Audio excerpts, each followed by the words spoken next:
Good evening. Yes, it's about 10 after 5, but as far as I'm concerned, it's evening time.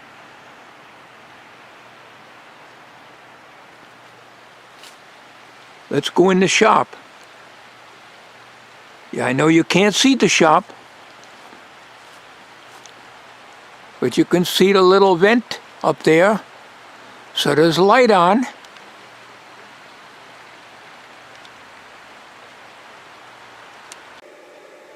Yeah, it's a little better, huh? Okay.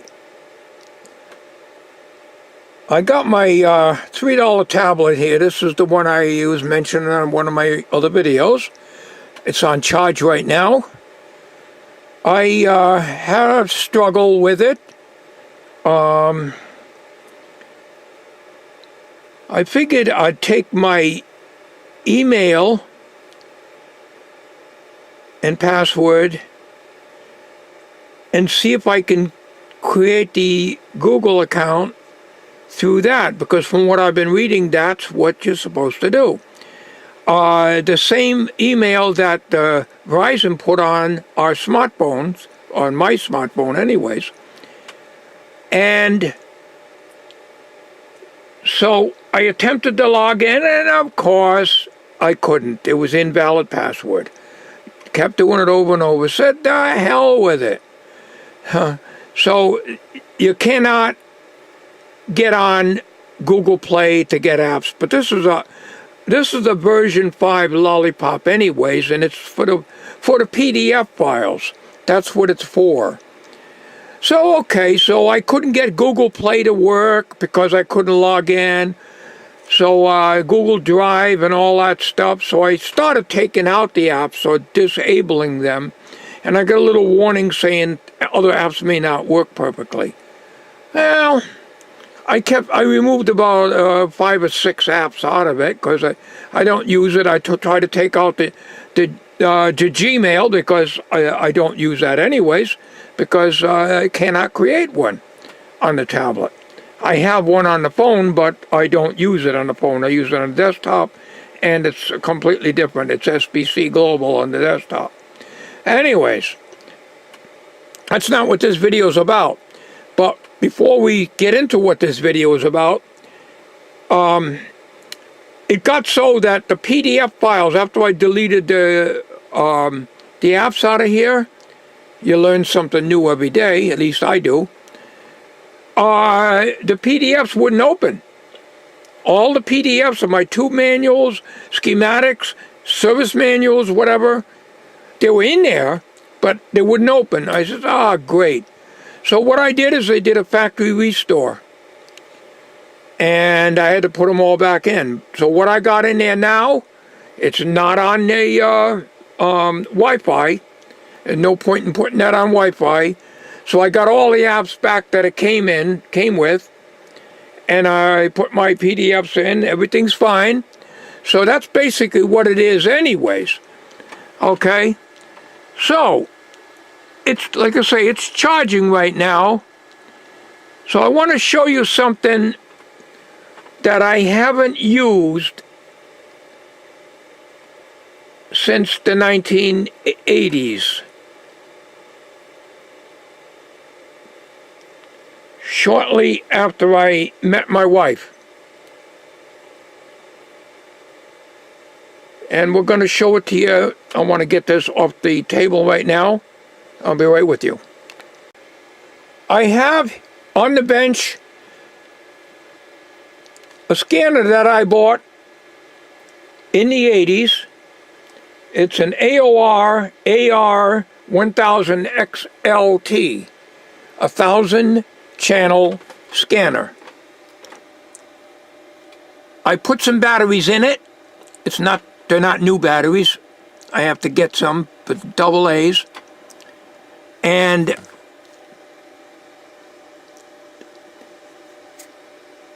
I forgot how to program it, but I did download the manual on it. I have the paper manual somewhere. I have no idea where. But I figured I'd make a little video on this. So I want to put this camera on a tripod and go over it with you. apparently all the stuff that I programmed in the 80s is still in here, even though the batteries were out. Now, I always take the batteries out of my equipment, and it takes 4 AA's. There were no batteries in here, but all the contacts had a coating of green on them. I cleaned them up really good, and then cleaned them with deoxide, Q-tip, dried it off, and hit it again with deoxide, so they're all nice and clean again. How they got all corroded and green without any batteries in it, and the batteries never leaked when I was using it, I don't know. But anyways, let me get you on a tripod. All right.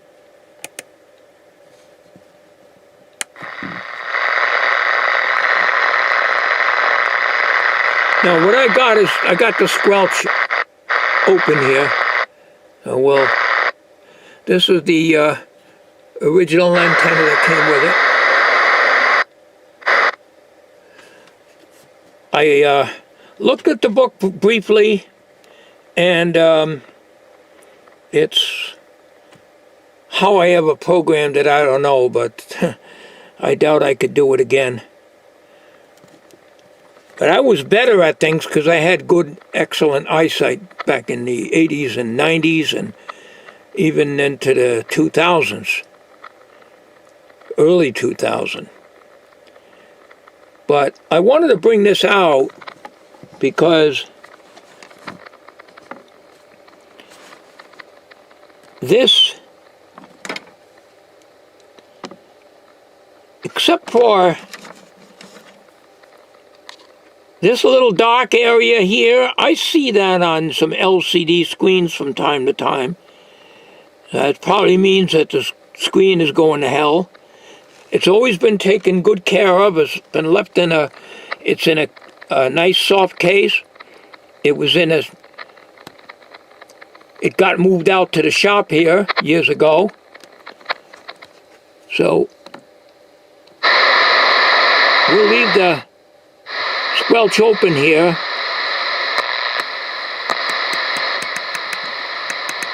But I forgot how to use it.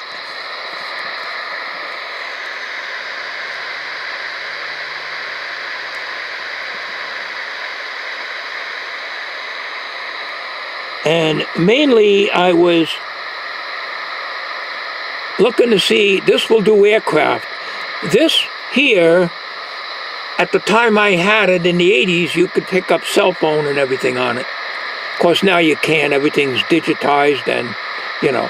But at that time, you could. It goes from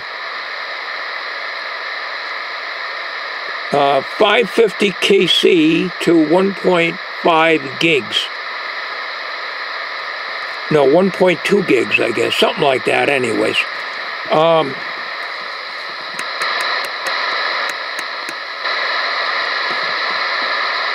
So let's see if I can do a scan on it.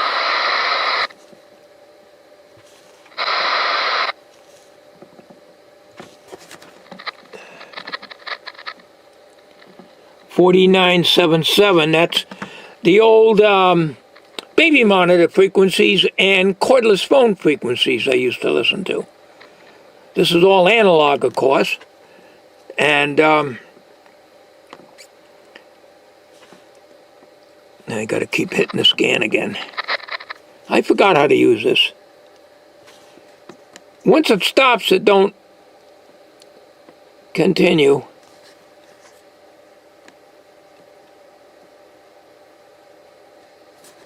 I can't tell if it's scanning or not. Nope.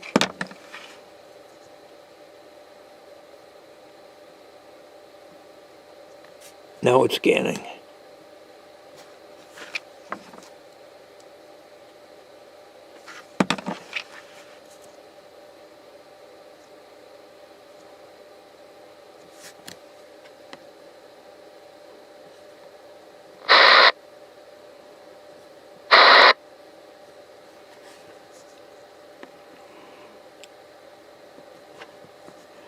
I was looking at some forums about this particular scanner, and There's some people that have had problems with it.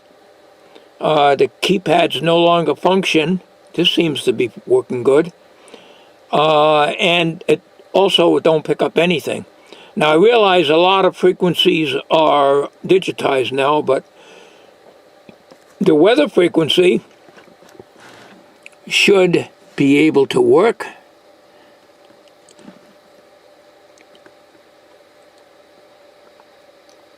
One, 6, 2.55 enter. Then mostly cloudy with a chance of rain in the afternoon. Highs in the lower 50s.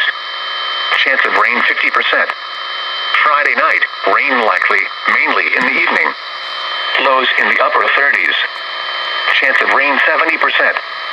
Saturday, mostly sunny. Highs in the upper 40s. Saturday night, partly cloudy. Lows around 30. Sunday, partly sunny. Highs in the upper 40s. Sunday night, mostly cloudy with a 50% chance of rain showers. Lows in the mid-30s. Monday, mostly cloudy with a 50% chance of showers. Highs in the lower 50s. The marine forecast for Long Island Sound east of the mouth of the Connecticut River and Orient Point, including the Race and Western Block Island Sound. Small craft advisory in effect through late Tuesday night. For tonight, west winds 15 to 20 knots with gusts up to 25 knots. Let me just see Seas something 2 here. to 4 feet. For Tuesday, west see if I winds can 15 turn to it. 20 knots, increasing the after.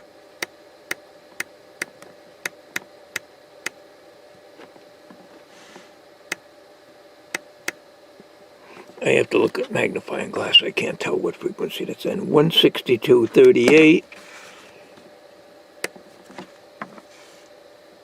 162.4. Okay, so the 5.5 is 162.55 is my area then. All craft and Okay, so we know the weather is, so the radio isn't dead. So let's see.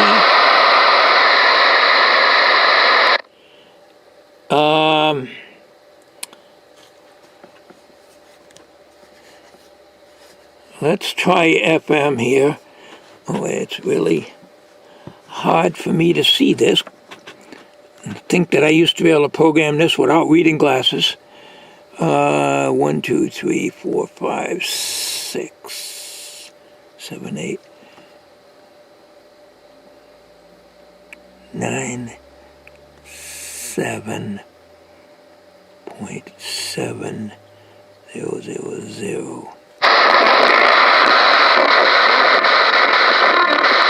97.7, that's all. I gotta check and see what band that's, what.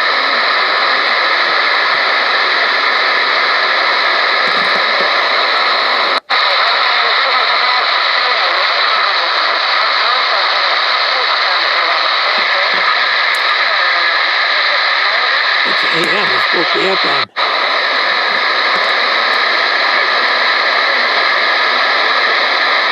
Well, that's supposed to be my local FM station, but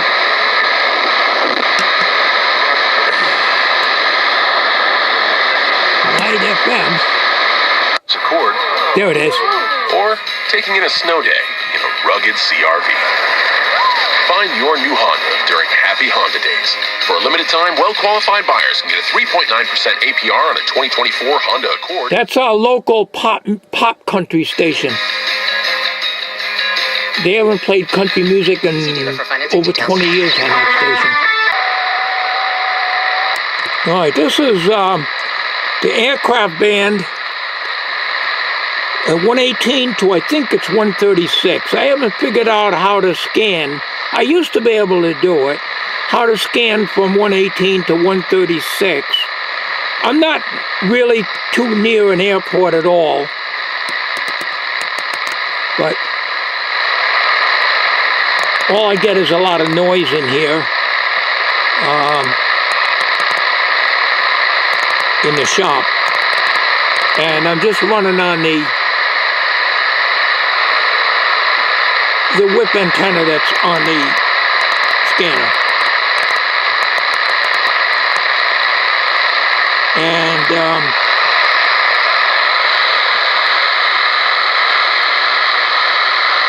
12.5 kilocycle step.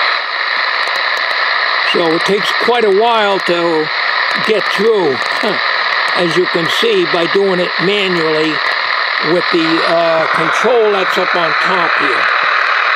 This right here is your channel up and down by stepping through the frequencies. You can also do it from the keypad and the arrows upside on the side. This is the squelch, and this is the volume. This is your local and distant switch, and then the BNC connector here.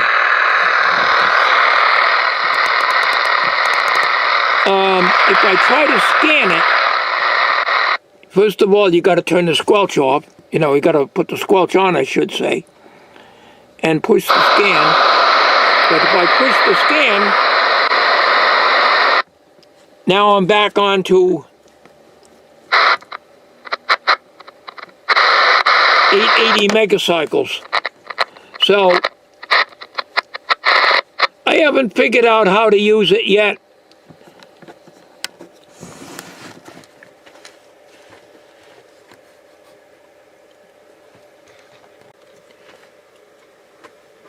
But I'll play around with it, and I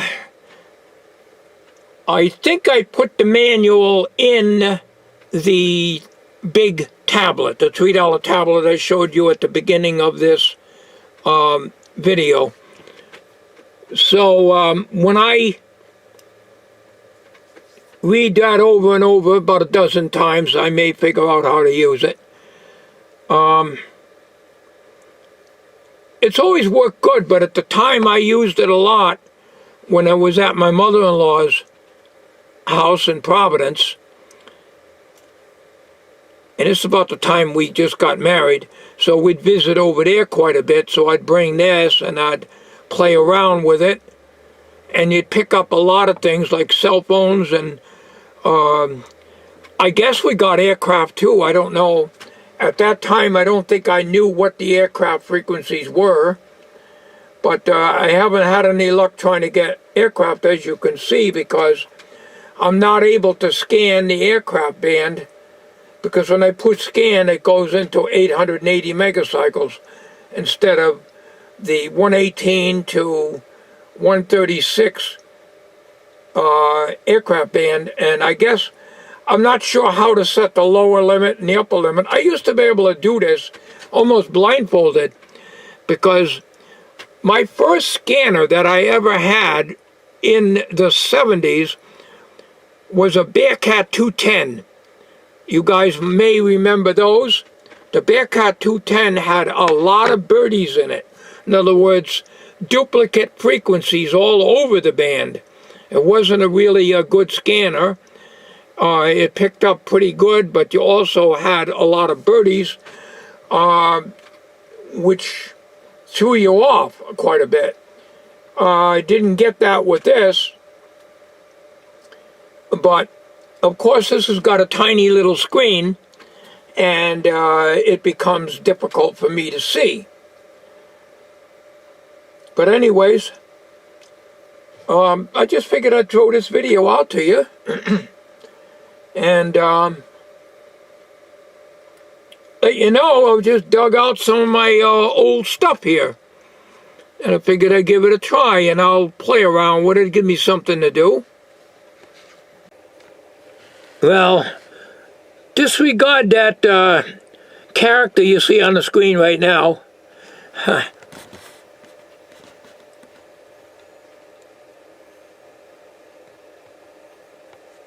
I'm trying to find out if I can turn this on.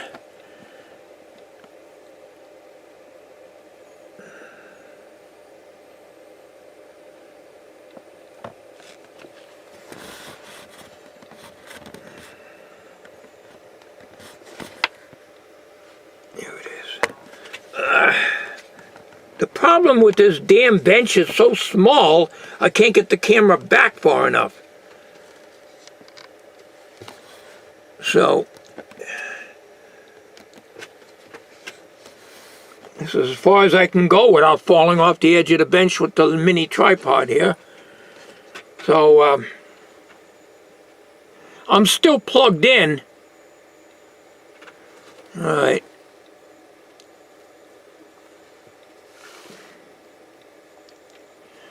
All the apps are back in because I tried to remove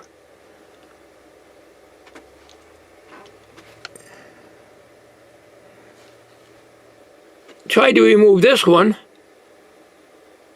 Let me get a stick and hopefully I don't set it off here. I tried to remove this one. I don't even think you can see that. This one here, don't know what it does. Tried to remove it and I couldn't get rid of it. I disabled the Google Plus because I couldn't get online anyways. I could get online, but I couldn't get any apps because I couldn't get to the Google Play Store because no matter what I used, even the Google account that my phone has, the smartphone, won't work on this. It wouldn't accept it. So I gave up on it. Maybe the tablet's too old, I don't know, but why it wouldn't accept my password, I don't know. So, I guess you can only have one email address per device. That's my guess. The file manager works, and that's where I get my stuff. And I tried to remove a lot of these. Anything to do with online, I try to remove them. See if I can do this without knocking stuff over. All right, what I did is I hooked this to the computer and sorry, I have to work in an awkward position. Very difficult for me to do. Very difficult. I made a folder in the computer, radio schematics, which are PDFs,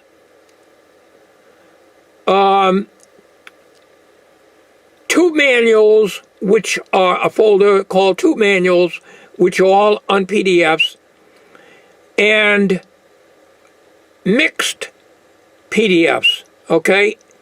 Well, you go onto here, and they're all together. They're all together.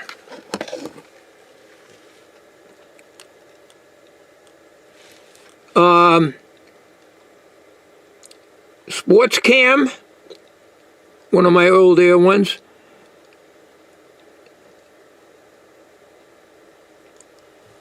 Radio schematics.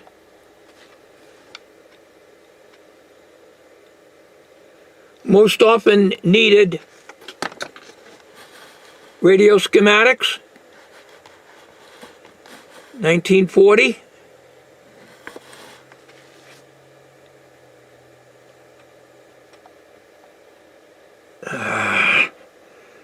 Damn, these things drive me nuts.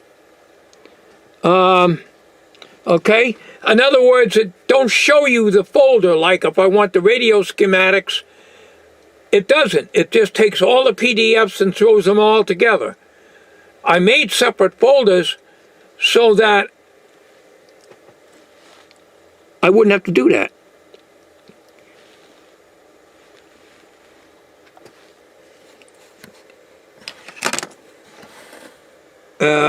iTube specifications, stuff like that.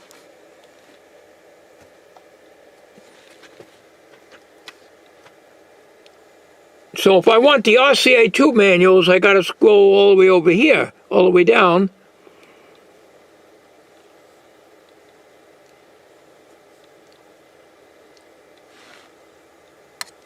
RCA tube manual. There it is.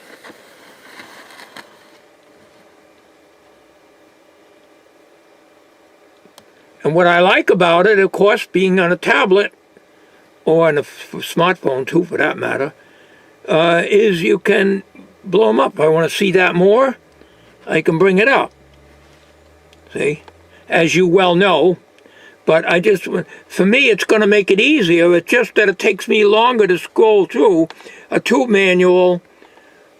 In a paper manual, it's 1,000 times faster.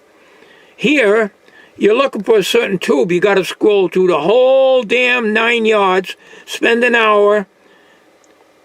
But once you get it, you can see how easy it is. I'm sorry, I'm pulling the camera back off the bench, so it's going to be rickety. I can't help it. I'm just not set up to do videos. So you can see that you need circuits and stuff.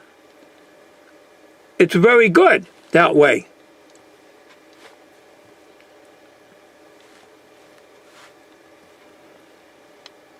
But if I'm looking for a certain tube, bring this down a little bit, there's no index telling you a 6AL5, for instance. So I gotta go, whoa, whoa, whoa, take me forever. That is why you can't beat the good old paper tube manuals. Just a few minutes or a few seconds even, and you can find out where your tube is located in the tube manual. You can't do that on a PDF, on a computer or a tablet. Okay, so